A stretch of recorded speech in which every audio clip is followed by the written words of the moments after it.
Thank you, Madam Chair, and members of the committee for the invitation today and the opportunity to discuss the status of and a future look at the Canadian forest sector's trade with Japan.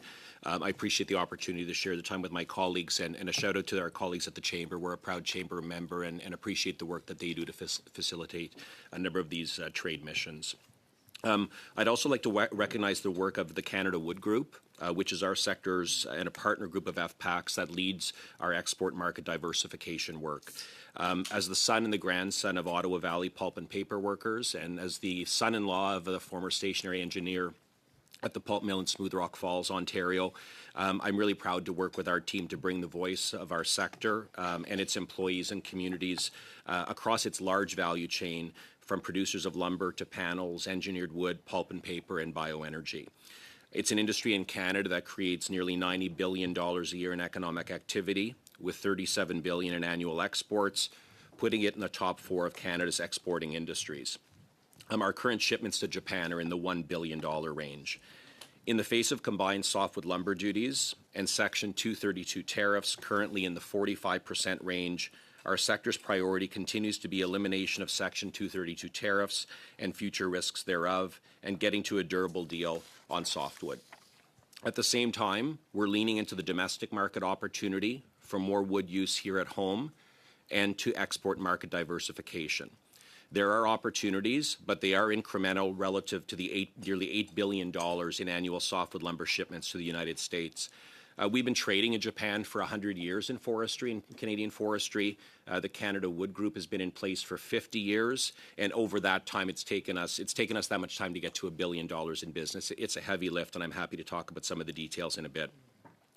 These are our priorities in Japan: defend and grow lumber share. And let's remember, Japan is not a natural build with wood culture. So Canada's played a leading role in introducing and accelerating the wood building culture into Japan.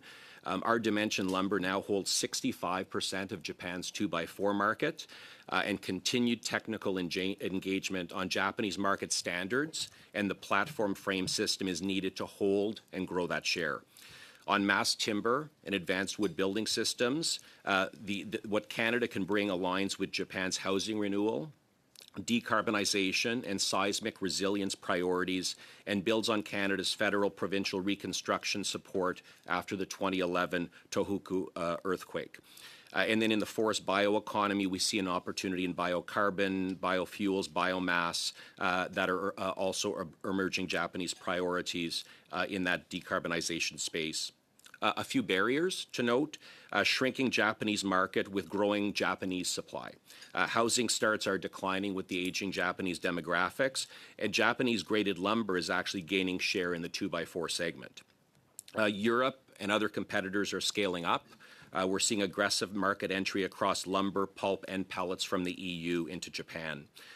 We're seeing a tightening of standards and sustainability requirements. New Japanese sustainability and traceability rules require sustained technical engagement. So it's not just about selling more wood to Japan. We got to get in there. We got to work on the codes and the systems. We got to develop the market, and then we got to demonstrate. So it's really a 3-step process.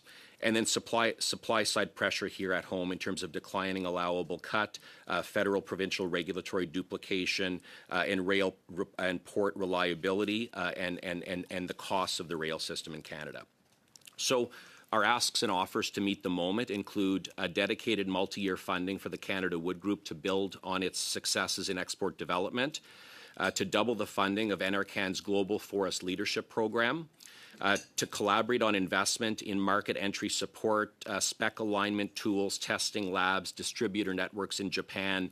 There's also those opportunities in Korea as well, and the continued trade missions to Japan. We just had one with the BC and Alberta governments back in November, specific to forestry. So a bit of a profile about us, our opportunities, and I thank you for your time and look forward to